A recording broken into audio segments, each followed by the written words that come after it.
to work here for? David, you're being very rude. Oh, I'm sure he didn't mean it the way it sounded. You don't know David, ma'am. He meant it precisely the way it sounded. He probably meant it a little worse than it sounded, actually, if we're really thinking about it. Hello, and welcome to the Articulate Coven. I am one of your hosts, Joel Sharpton, and right now, we're not talking about Anne Rice, which we normally do. We are in our daily dose of Dark Shadows. This is episode 98. We are so close to 100, we can smell it, folks. Let's find out what's happening in Collinport. Before we do, though, I do want to remind you, if you're watching these on YouTube, you're getting them not only early and ad-free, but 5 every week, 1 every weekday, at our Patreon, articulatecoven.com/join. Just $2 or more a month gets you access to everything we do there, early and ad-free. All right. Now a stranger is coming to Collinwood. A stranger determined to uncover those secrets and bring destruction to the Collins family. So we're going to finally get our housekeeper working today, huh? Oh, certainly not. We can use the extra help. I told you I could do everything needs to be done around here. You've been managing alone long enough. Besides, Mr. Malloy would want me to engage her. She was his housekeeper for years. Now that he's dead, she has nowhere to go. She can find other work. People do.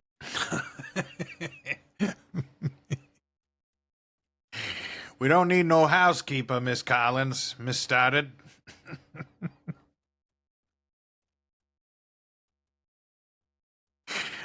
Speaking of, since I did the accent a little bit, I will give you one piece of feedback here quickly. So when the announcement went out about the move to every weekday, Kevin, who is a big Dark Shadows fan and one of our first patrons, who's specific for Dark Shadows, he commented, said, "I guessed from the twinkle in your eye that I would like the bad news, quote unquote. Barnabas, here we come. My family is from Maine, so I'm familiar with the terrain. Collinsport is set in Hancock County, I believe, where we also find Bar Harbor and Frenchman's Bay. I'd say the uphill, downhill drive from Bar Harbor to Bangor is about an hour, probably less if one drives like a maniac, a slur which I use with affection." And I hadn't understood what he meant by slur. I was like, is maniac a slur?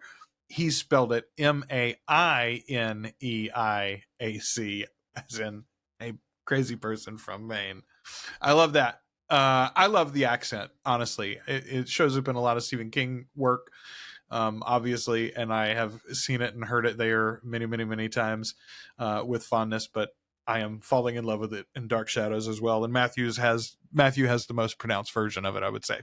I'm not going to discuss it, Matthew. I've engaged her, and I want you to do everything you can to make her feel welcome. I'll try. Thank you. Well, that must be Mrs. Johnson now. Will you please let her in? Yes, ma'am. Good thing she gave him the heads up before he got there. Good thing she gave him the heads up before she got there, huh?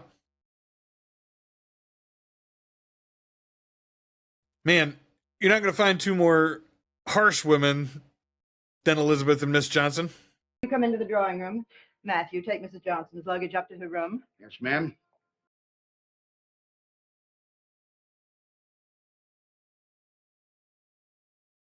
Weak cold open. I'll let it slide, though. I am excited to finally get Miss Johnson into the house. That was a dangling storyline out there that hadn't been moved forward in quite some time. We got stuck in Bangor. Well, perhaps there's one other thing I should mention. The other day I told you about part of the house being closed off. Yes, I believe you mentioned the East Wing. Well, there's also the basement. The basement? Yes, there's no need for you to go down there ever. In fact, I prefer you didn't. Whatever you say. It's just a storage area, and it's been closed off for years. I understand. But I guess you'd like to go to your room now? Well, I would like to unpack. Well, I knew there was a basement. I knew it. I thought they were crawling around in the basement previously. They were in the East Wing when Victoria got locked up. But I knew there was a basement. What do you want to work here for? David, you're being very rude. Oh, I'm sure he didn't mean it the way it sounded. You don't know David, ma'am. He meant it precisely the way it sounded. He probably meant it a little worse than it sounded, actually, if we're really thinking about it. I'll just get unpacked and be right down. Fine. David, please come into the drawing room with me. Don't frighten the help, David. Is she going to be my jailer? Don't be silly. Of course she's not going to be your jailer. She's going to be our housekeeper. Does she know about the ghost? There are no ghosts. And David, I will not have you trying to frighten people by telling them about these foolish things. I won't have to scare her. They will if they don't want her to stay here. You'll see. David. All right, that'd be a good place to put the dramatic music, even though I don't like the tick-tick music unless it's going to be the end of an episode. I'm on record for this. But that was a decent commercial break. Gonna come right in here and spook her with the crystal ball, huh? Oh, it's What are you Matthew. doing? You did spook him, though. I don't know her either, but I don't like her. She looks mean. Your Aunt Elizabeth wants you to be nice to her, so you be nice to her. I don't know. Maybe I should try. You should try to do everything your Aunt Elizabeth wants you to. Not because of Aunt Elizabeth, because of my best friend. My best friend likes her. So maybe I should try to like her too. That's right. Your best friend, first of all, boy, you scraped that thing across the fireplace and it's like, ooh, nails on a chalkboard. Your best friend Burke likes her, so you should like her? Even though she was yelling about Burke? You're not the least bit suspicious, David? What's going on there? And I used to go in there in rooms that nobody ever went into. And I always called them my secret rooms. There's secret rooms in this house too. Oh, in the attic? Yes, And in the east wing. yes, And in the basement. there too. What do you see in those rooms? If I told you, it wouldn't be a secret anymore. Mrs. Johnson is a better saboteur than I thought she would be. Man, all right, she's in here getting the scoop already. Cozy and right up to David, by the way. Knows how to play him like a fiddle, apparently. And nothing in the basement except old furniture and trunks with old clothes in them. There's more, lots more. David, Now who's creeping up? take a tray at the kitchen. You're making a mess. I'm not making a mess. Do as I say. All right.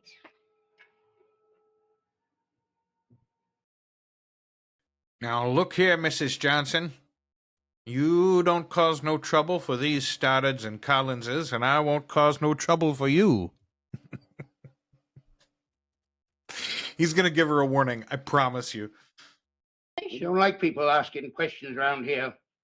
You better remember that. Well, I told you I was just talking to the boy. Are you giving me orders? I take my orders from Mrs. Stoddard. I'm not ordering you. I'm warning you. Don't ask any more questions. You'll be sorry if you do.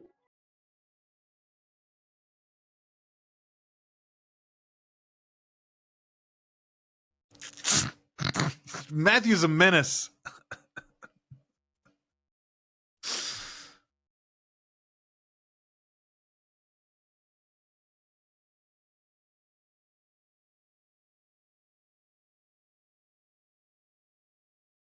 God, the makeup for him is so over the top too. I mean, genuinely, he looks like a wolf man still. They're never going to beat that allegation. I came in here this afternoon and caught her asking David a lot of questions.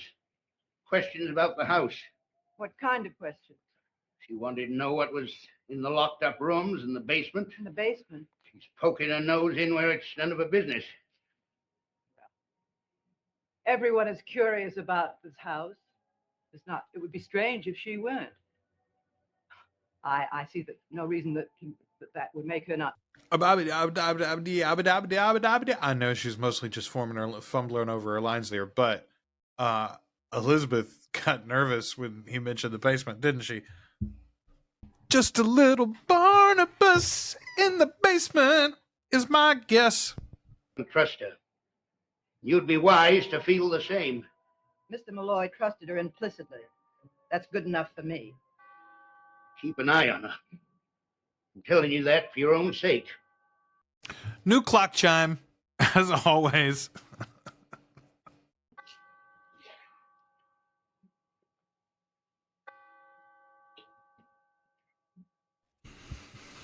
So, Miss Johnson going to sneak around the house on her very first night? I don't think so. Oh, the ghostie's going to come out on her very first night. First of all, that's not even on the hour. That clock is not even on the hour. It's close to the hour.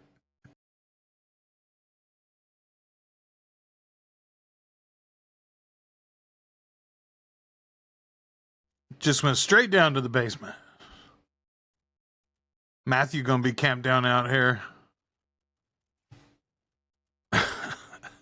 Now you stay out of here. All right? Oh, yeah?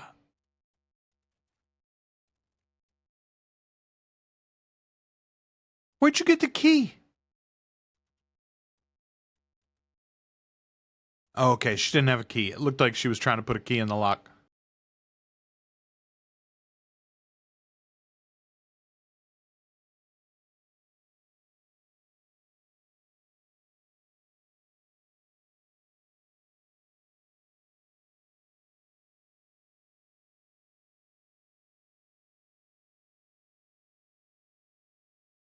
All right, we have been down in the basement before. It's just been a very long time. The basement is where the original Matthew, first confronted Miss Winters.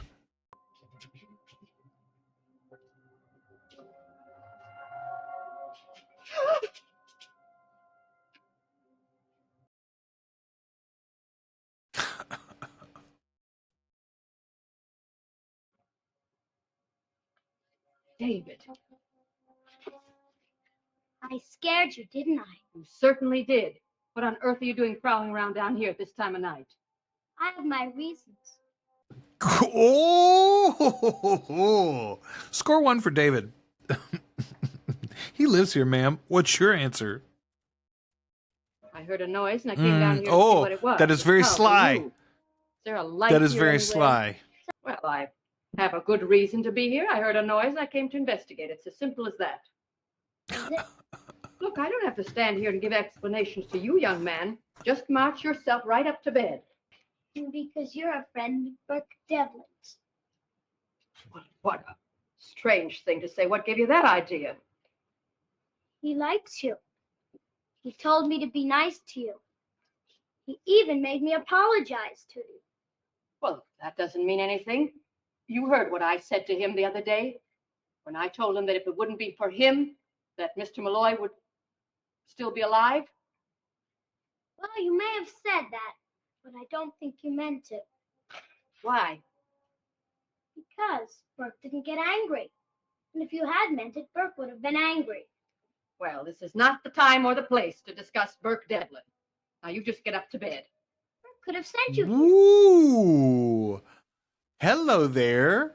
The funny thing is that if she is exposed as a saboteur to David, he's going to be in for it. He's like, sure, I'll help you keep your secret.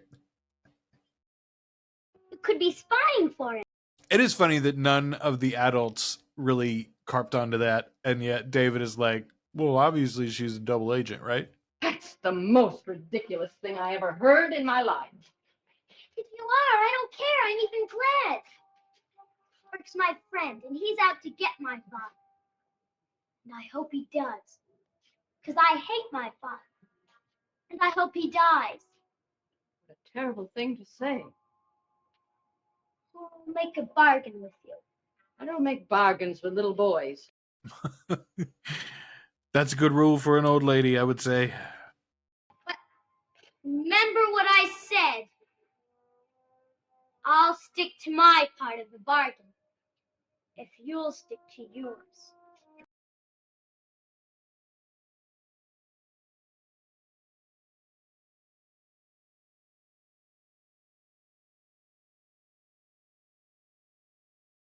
So will she both be caught in the basement and see a ghost? My guess is no ghosties this episode.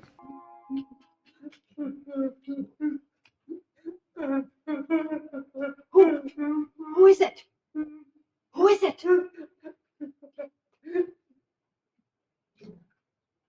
Been a hot minute since we heard the wailing.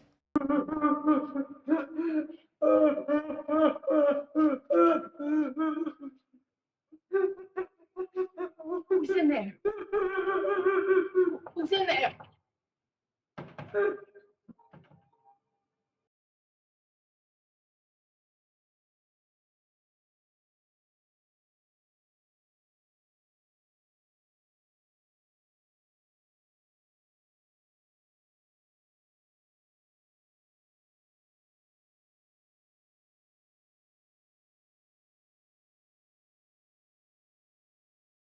All right, that's a good episode. Now we back on it. Very exciting. All right, welcome to Collinwood, Mrs. Johnson. Clarice Blackburn there. You know what? We haven't done this in a hot minute. Let's go see what Clarice Blackburn is otherwise known for. I don't believe we did it when she first came on the show. She passed away in August of 1995. Best known for playing 3 characters on Dark Shadows. Clarice Blackburn, born in San Francisco, California, but because her father was a salesman, her family moved around a great deal, made their home in Wisconsin, Arizona, Louisiana, and Texas after California. She earned her bachelor's degree in speech and drama at the Texas State College for Women, which I think is the same place where Anne Rice went. Let me see. No, she went to North Texas. That's right. She attended North Texas. Interesting, though. Blackburn's professional career started in a production of The Circle of Chalk on Martha's Vineyard. She was in The Great Big Doorstep with Eva Gabor. She understudied Eva Gabor in The Happy Time on Broadway. She was in a lot of Broadway work. She has extensive work in soap operas. She appeared in Love of Life in the early 60s. She played Theodore Rostand on NBC's soap opera The Doctors in 65 and 66. And then she moved to Dark Shadows in the fall of 66. And over the course of the next 4 years would play 3 characters. All right, that's exciting. She eventually started to lessen her appearances on Dark Shadows. She accepted the opportunity to create the role of Mary Lou Northcott on the CBS soap opera The Secret Storm during the first half of 1970. And her final appearance on Dark Shadows came in September of 1970. She signed a long-term contract to play Amy Snowden on CBS's Where the Heart Is, a role she played until the series left the air in 1973. She was on One Life to Live. She was on As the World Turns. She was on The Guiding Light, The Eternal Light, and she guest starred in 5 episodes of the CBS Radio Mystery Theater series. Love it. All right. Clarice Blackburn, welcome aboard to Collinwood. I am excited to have you here, and we're excited to see what happens next. Stay tuned. Episode 99 and episode 100 still coming this week for patrons. If you're watching these on YouTube, I want to remind you, instead of 3 a week, patrons get 5 a week, and they get them early and ad-free. So, if you can, support us at articulatecoven.com/join. $2 or more a month gets you access to everything we do early and ad-free.